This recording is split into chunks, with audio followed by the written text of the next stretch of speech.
We all know that the Santa Ana winds blew harder than ever on January 7th. But when it comes to Altadena, the small suburb of Los Angeles, nestled up against the backdrop of the hulking San Gabriel Mountains, something else was in the air. So, I did it. I took my little press pass to the guy with the gun as big as my body and asked him if I could walk about a mile up Lake Avenue, just above Woodbury, to snap some pictures and take a little video of the town I've neighbored since 2017. I guess I didn't expect so much glass. Shattered glass just coating the streets from the blowouts of windows in homes and cars. The smell is almost unrecognizable, like burnt groceries mixed with engine fuel and charcoal leather. There's this sign someone wore a mask long enough to put up that says, "Altadena strong, we will rebuild." Who? Who will rebuild? Who exactly will be rebuilding this town financially? Physically? How will they breathe? There's no air here. This little town has long been a home for Black families who migrated west in the 1960s and 70s as redlining laws had previously prevented them from purchasing homes elsewhere in the state of California. Of the 28 people who have died in these fires, 17 of those people were from Altadena, who stayed behind to protect their homes, their legacy, their hard-won generational wealth. It is as bad as what they keep showing on the news. And our guest for this episode, artist, activist, and community organizer Shelley Bruce says there are some concrete reasons why. Who knew that we're fattening the LAPD budget, but we don't have the essential resources that we need to function as a city? And when we have a catastrophic fire in a county that is so populated, what do we think is going to happen?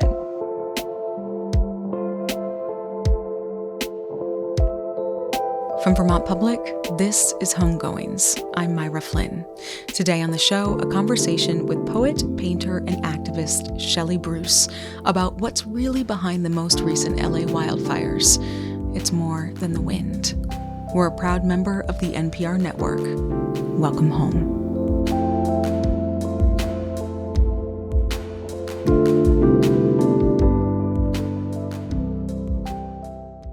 All these families, we are going to make sure it's our responsibility that they are restored. I don't know that I have ever just seen a video show up on Instagram during one of the most tragic times in my city's history that made me feel like we ride at dawn, like we are all going to be okay because there are people like Shelley Bruce out there.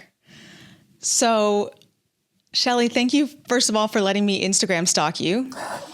And second of all, for agreeing, I'm sure. And second of all, for being on Homegoings. Welcome to the show, Shelley Bruce.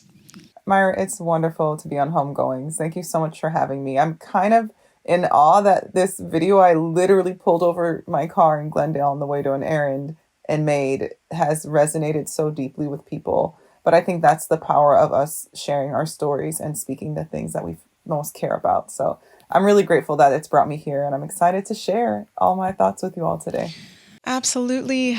Shelley, for those who are watching, can we give them a little context as to like where we are and what's happening right now? Well, first off, I'm a Los Angeles native, a proud Los Angeles native, fourth generation. My great-grandfather on my father's side, grandmother, my dad, and me have all been in LA for a very long time.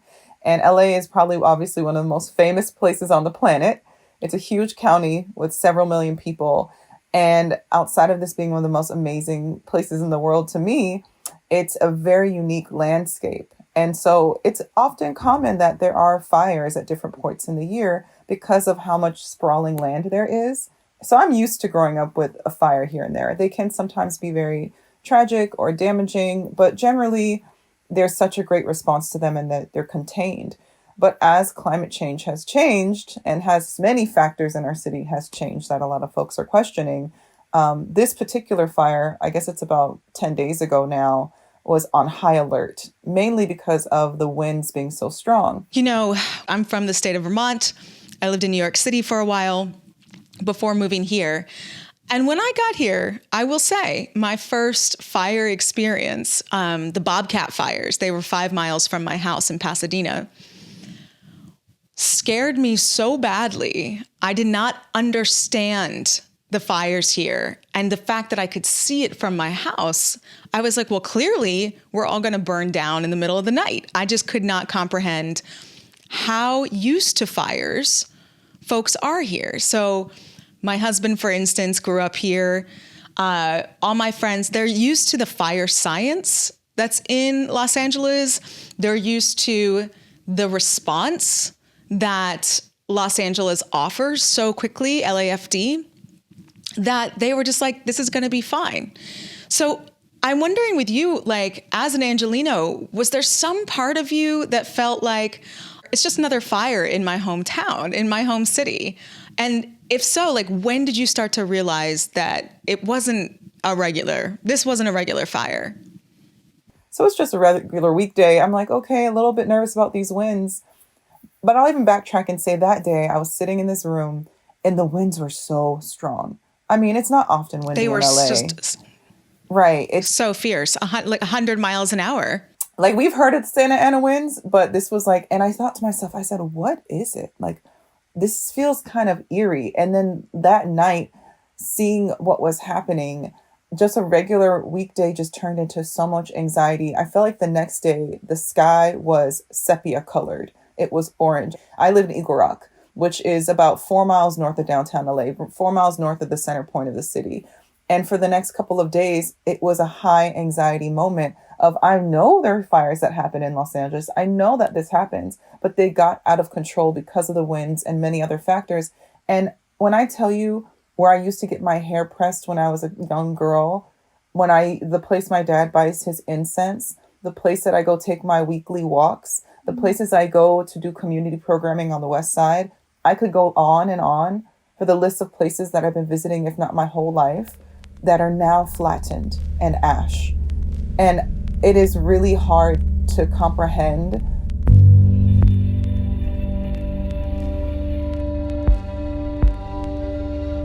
I really don't want to compare traumas, but to me, the scale of this almost feels like Los Angeles' version of a Katrina.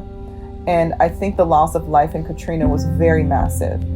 But I think for us, in terms of Los Angeles and what we're used to, and also the amount of houses, like, I think it's up to now 12,000 structures that have been lost. This is whole cultural legacies that are burned to ash. And we have a lot of work ahead of us to rebuild these parts of our city. Well, let's give some facts. I'm just going to give some straight up facts so people can understand a little bit of the state of things right now. So basically, there have been multiple fires, but the big ones we're talking about, right, are the Eaton fire over in Eaton Canyon, where I love to hike with my daughter, right? We had just hiked the day before, all on fire, right? That is now, and it's a blessing because it took 3,300 firefighters to contain it to now 55%. So that is what's happening.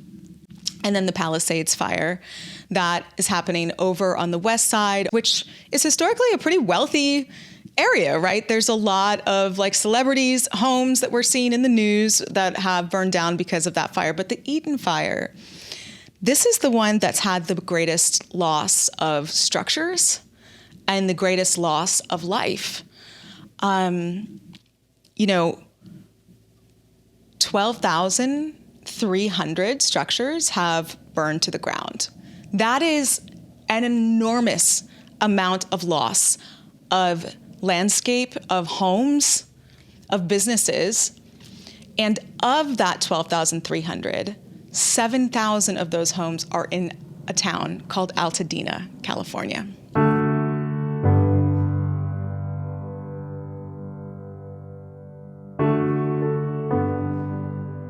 Now, you were saying earlier as a Black woman, and I got goosebumps. I still get goosebumps thinking about the town of Altadena. Let's talk to people about why is Altadena such a special and historical place for Black people? Again, I'm not alone being a multi-generational Black member of Los Angeles. Black community has been building this city for a very long time. In fact, one of our number one tourist spots, Olvera Street, has a plaque expressing the different cultures that have founded L.A. And a side note is I used to live in the Pomona area, which is the furthest eastmost city in L.A. County. I worked at a college called the Claremont Colleges, and I was a director of a nonprofit where we worked with young and Black and brown young women who are first-generation college students. So as assistant director, we're seeking to fill our community, our nonprofit program with young women who need help. And we had a lot of Latino young women that we were finding at various schools, but we said, we really want to have some more Black women students. Where can we find young Black women? Guess what other neighborhood had the biggest Black population? Altadena and Pasadena. And I was so amazed by this because I've grown up in Eagle Rock. And I used to tell my other African-American friends, like, oh, we live here, we live there. Where do you live? I'm like, I live in Eagle Rock. And they literally be like, Eagle where? Like, Eagle where? And I say all this to say that there is a historic Black population in Altadena and Pasadena. It's been there for a very long time, but it certainly has grown because of redlining, which is often connected to different limitations on mortgages and loans and other ways that they found legally to try and prevent certain demographics from living. But after a while, with the civil rights movement changing and the city changing, a lot of white communities start to move out of south of Lake Boulevard or Lake Avenue, and more Black and other multicultural communities started to come into Altadena. So in the 60s, maybe 4% of Altadena was Black, but by the early 2000s, 30 to 40+% of Altadena was Black. And so there's a history of this being kind of a safe haven of businesses, classical musicians, professors. It's nestled on the edge of this mountain. It's a gorgeous neighborhood. And in fact, I also want to add that one of the first land backs that was given to the Tongva Nation, which is indigenous to this region, was given by a family of color in Altadena. They took some of their property and they gave it back to indigenous people. This is the power of communities that are of color being in certain neighborhoods. And so there's a legacy of culture and development in Altadena. It's a very special community. Eagle Rock is kind of nearby to this region, but we're considered NELA, Northeast LA. And so my cousins, my aunt, again, my hair salon, my favorite African shop in Pasadena, there are so many memories in Pasadena and Altadena for me as a Black woman growing up on this side of town. But certainly there's also an incredible amount of history in terms of like the demographic breakup of African American community in Los Angeles that is really centered in that region. I love what you're saying here about how Black the neighborhood is, which LA is very vast and it's very diverse, but sometimes I do feel like, where are my people? Like, you have to kind of find us. But Altadena is one of those special places. And, as early as the 50s, or as recently as the 50s, redlining was still happening in Altadena. It literally said on your property order that on your deed, that this is a all-white neighborhood. If you are non-white, you may not live here. And then civil rights movement happened, and it became Southern California's first Black middle-class neighborhood. So we're talking generational wealth. And as we know, a lot of people's generational wealth is tied up in their homes. So some of the reasons in the research I found that there was so much loss of life, because we've lost 28 people in these fires in Los Angeles, period, and 17 of those people were from Altadena, was because people were staying behind to protect their homes. And not just their homes, right? Like their hard-won legacy. I think it brings up a lot for me as a Black woman about what's in a home. When people are watching these fires, they're seeing structures burned to the ground, but they're not just structures, they're homes. What does a home mean to you as a Black woman? Wow.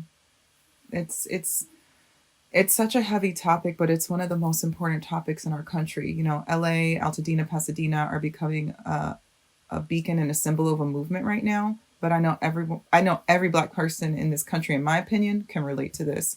Before I answer that question, I just pulled up one of the decks from one of the fundraisers we're doing that has some of the names of folks who passed because of these fires. So I'd like to say the name of Anthony Mitchell and Justin Mitchell. I'd like to say Arlene Louise Kelly. I'd like to say Rodney Kent Nickerson and Victor Shaw. Those are 4 names that I discovered of elders who were Black elders in Altadena who passed away because of these fires. I haven't even been able to process. I haven't been able to process and imagine. But home, you know, African American people in Los Angeles are a historically massive population of Black community that was part of the Great Migration. Isabella Wilkerson has a book called The Warmth of Other Suns. I think it's a Pulitzer Prize winning book, that there's a whole movement in American history that's missing from most of our history. The Great Migration is because of the racism being so unlivable in the South that we went to DC, New York, Chicago, and places like Los Angeles. My great-grandfather is part of that movement. My great-grandfather, George Stevens, left Texas with his brother Leonard and came to California because the racism was so challenging. Many Black people in LA have family from Arkansas, Ohio, Texas, and so forth. So when you come to LA and you build your own businesses, your home is the legacy of your ancestors. We fight so hard to even find safe places to live in this country, and then we have to fight to keep them. But some of these families in Altadena, I have friends who the grandparents, the parents, the child, and the grandkids all lived in the home.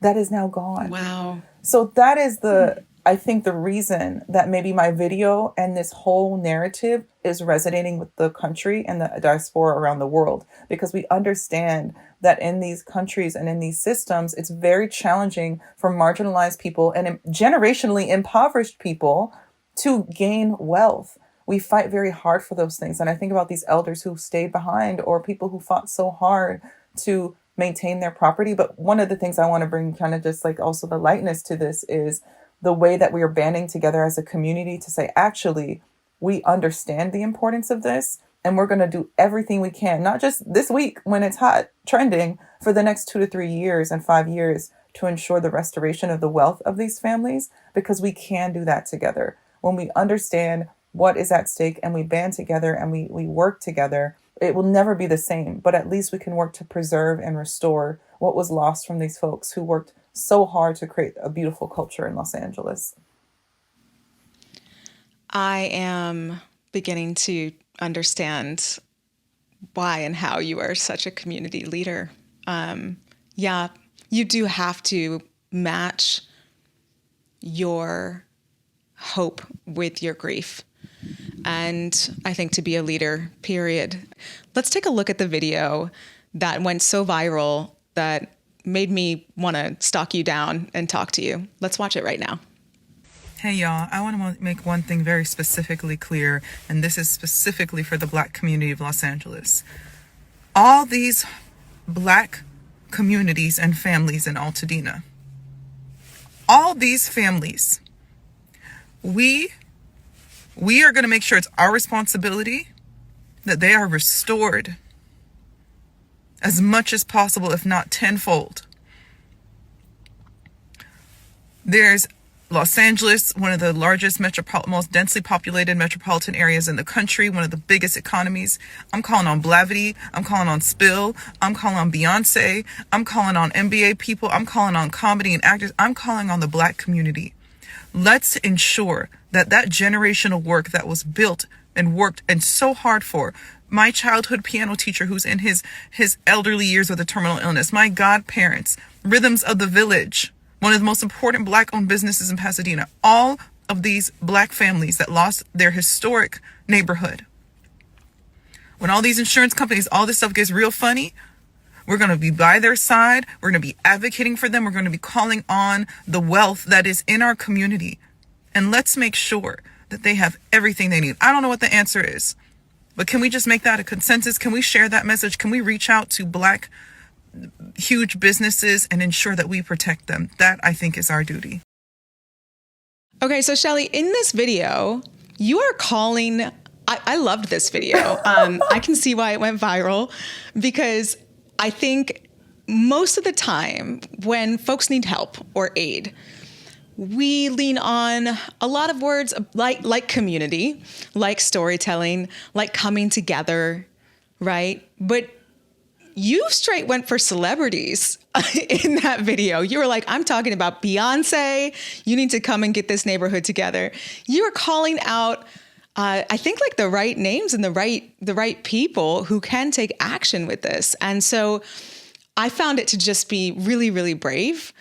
I'm wondering if you can talk to me about, I don't know, maybe some of the concerns that you have. Like, I know some concerns I've heard from people is that maybe the insurance companies are going to come in, assess the situation in Altadena, and decide to rebuild maybe, multiple condos or something like that, not in the names of Black people, and not continue that generational wealth, and not allow Black people to have a say in how their homes are rebuilt. Now, these are just some of the things that I've heard, but what is the general concern that made you so mad you wanted to make that video? What are you afraid of happening next? It's such a big question, but it's a big question because there's tens of thousands, if not millions, of stories of this happening in the United States history in many ways, shapes, and forms. Not even just to Black communities, but to Latino communities, Asian communities, certainly Indigenous, Native American communities, and beyond. People get displaced from their homes, and systems and structures that have the resources more quickly, or the lawyers, or the laws, very funny laws behind them, can often interfere with folks having their land restored. There's another point I want to make. I'm trust that it's going to come back. But when I think about Lahaina, for instance, I've had a lot of Hawaiian people, and actually Black Americans that live in Hawaii, in my inbox, talking to me about the fire relief that they had to do for those families. And so I've been really thinking a lot about, too, how they have been still fighting for certain things, but also the successes that they had. And the unity is so incredible. And the way that Hawaiian people have reached out to us, Black Americans, to say, hey, this is what we did. These are some things to watch out for. I've even had an activist in my community send me a 10-page PDF documenting suggestions for how to movement build based on the Lahaina and the Altadena situation that we're dealing with. So there are communities all over the country that understand how some of these things can go down. And at the same time, I'm not even going to speak that anyone's going to lose their land. I'm not even going to speak that anyone's going to lose their home, because I think we all in this moment, I think this is so significant in this moment because we've learned from the past. And not at least on my watch, but certainly not on the watch of many other people, are we going to allow the same predatory things to happen. Because those are the predatory things that made it even difficult to get those homes in the first place. This is about protecting Black generational wealth, in my opinion.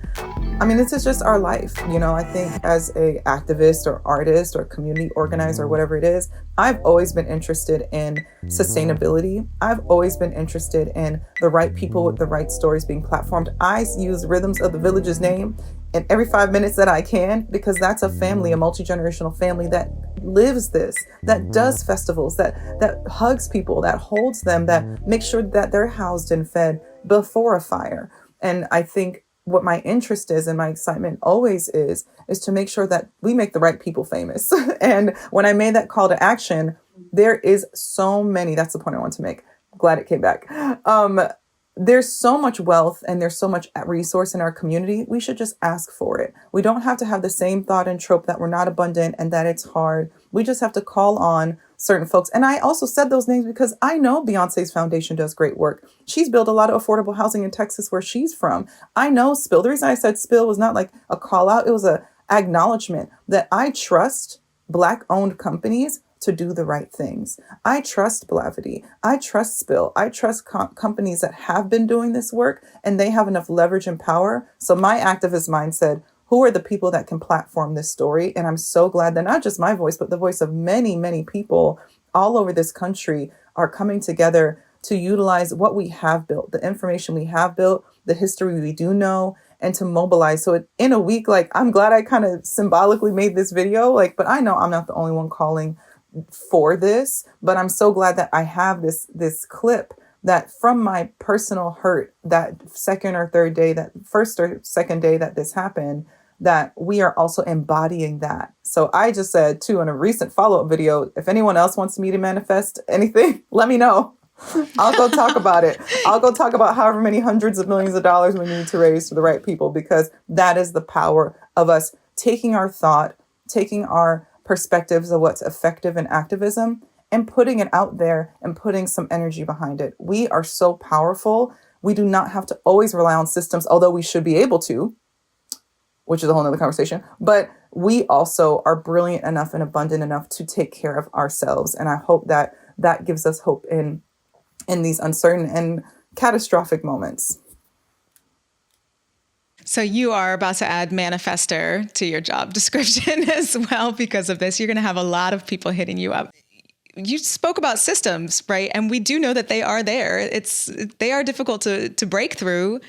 What do our people do? What do white people do? What do people do to rectify this situation from a systemic route? Because there are so many things behind these fires that we're just kind of starting to talk about, right? There's a little bit of greed. There's a little bit of power. There's a little bit of racism. These are some of the systems that we're fighting. And when it comes to Altadena, I think one of the reasons that this story broke, I don't think it's just because it's a Black community. I think it's because it is the evidence of the underbelly of some of this stuff. That's absolutely right. I just wonder for you as an activist, because the word activist, the title activist has got to have changed in 2025 compared to what it used to be. We are, maybe you are fighting invisible monsters all the time, right? And trying to overturn systems that have been so buried that sometimes we didn't even know that they were there until recently. So what do people do systemically to help right now? I think we all feel the pressure in the air that the way we have been living in this world and in this country is not working. There's so many aspects. And as humans and as nations, there's always going to be things that need to be improved. But when we think about healthcare, when we think about women's rights, when we think about immigrants, when we think about a lot of queer community and trans folks, there's other places in this world where it's working just fine. What is it about our systems and structures that are limiting us and preventing us from doing what's right?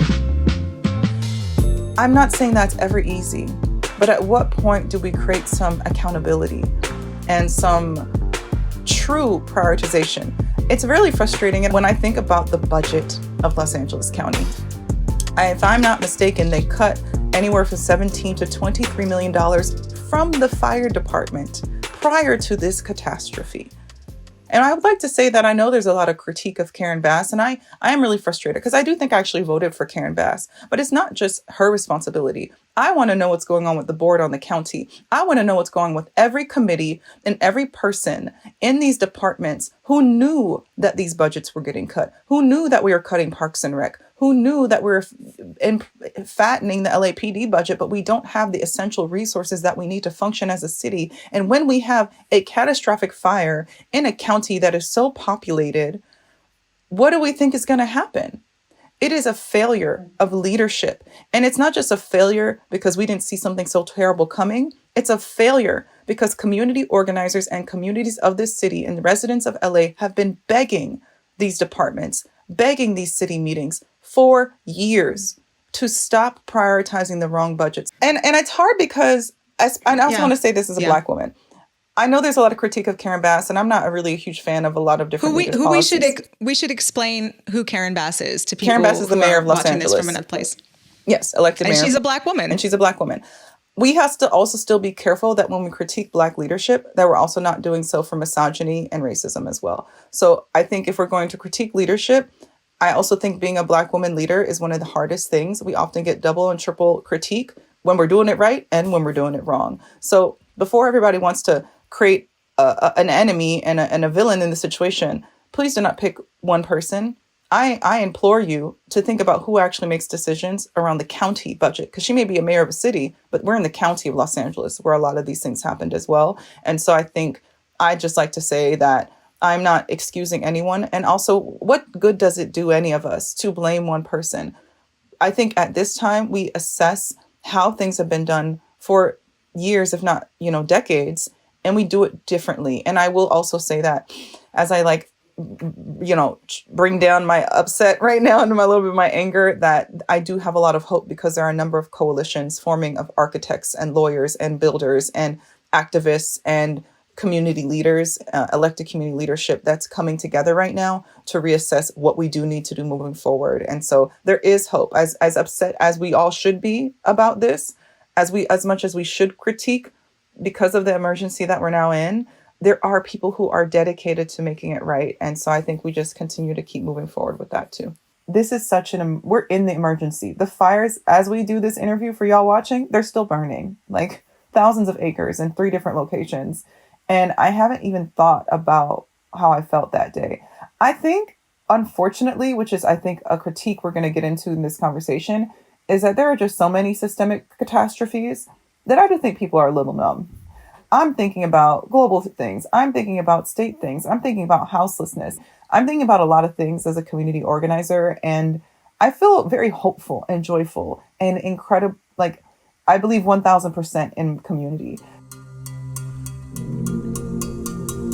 There's a West African practice called Ifa. It's from the Nigerian region. And a lot of people in our community look to a lot of the stories of this practice. There's a story of Oya, and she's known as a goddess of change.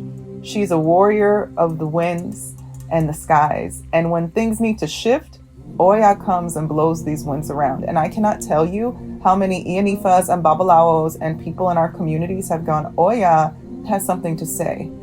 And it feels really interesting to witness truly this symbolic moment that we are experiencing as a city and as a nation when it comes to what these fires mean for our future. I think there's just one side of the story that I think has yet to be told, because it's really hard to tell stories when you're currently surviving the trauma. But when you are on the other side of it, if you're lucky, and you can reflect a little bit, I tend to think that this is when art is best made. And I'm thinking about you because on top of all of this, as a leader, as an activist, as a future policymaker, it sounds like you are sitting in your home right now, safe in Eagle Rock, surrounded by art. And as you know, here on the show, we have a little moment called Show and Tell, where I've asked you to bring something to just show and tell me about. And so what do you have to show me today? So the painting behind me is one of my favorite pieces of art that I've ever made. And it was asked to be commissioned by a Black Lives Matter group that hosts a weekly protest every single Wednesday. They ensure that they center families whose loved ones have fallen prey to police brutality and have lost their lives. And they have a stage and they have all this programming and they have community leaders, telling the stories. And they even have the families telling the stories of how their loved ones' lives were lost and the changes that they're calling for. I came out, they asked me to come out and do a live painting. So I painted this actually live from blank canvas to completion at a protest. So it's a painting of meditative face of Assata Shakur. And I wanted to paint her in a peaceful state because she's one of our, historic liberation movement fighters who has fought very hard and experienced a lot of trauma. So it's my visioning of her in a peaceful state. And all the words on this painting are one of her famous quotes that has also become a chant for Black Lives Matter. And it says, "It is our duty to fight for our freedom. It is our duty to win. We must love and protect one another. We have nothing to lose but our chains." And that is such a powerful quote that Assata Shakur wrote that is turned into a chant that's said at many, many liberation movement protests and meetings. I actually made one edit, I think, on this painting. And I said, "It is our destiny to win," in one of the phrases. I'm a poet too, so I love the words. I love the colors. I love visioning us in meditative calm and renewed states. And it's also so important to utilize this visual when we do our activism work. So I was really grateful to BLM for allowing me to share my painting that day. And I now have that memory always that this work was made in collaboration with the work actually being done in community. What are your plans with the painting? When I first painted it, and often when I paint at a protest or something like that, I'm always down to donate half or 75% of the proceeds to the cause at the moment. But given the crisis we're in, if anyone is interested in buying this beautiful piece of artwork, because it's been on my wall for a while, it can be on yours. I'd love to donate anywhere from 50 to 75% of the proceeds to directly to a family who's suffered a loss in the Eaton fire. I also have prints of this as well. So if you're not able to buy an original piece of artwork, you can buy a poster as well. Shelley, thank you so much for talking not only with me today and talking through this today, but during such a fraught time where we ourselves are grieving. It's so difficult sometimes to talk about it in real time. And so I really appreciate and honor your time with me today and your trust here with the show. So thank you. Thank you so much, too. It's been very special and an honor to platform some of the most important stories in our community at this time. Thanks so much for joining us. If you want to continue to be a part of the Homegoings family, stay in touch at homegoings.co and subscribe to the Homegoings podcast wherever you listen. Take good care.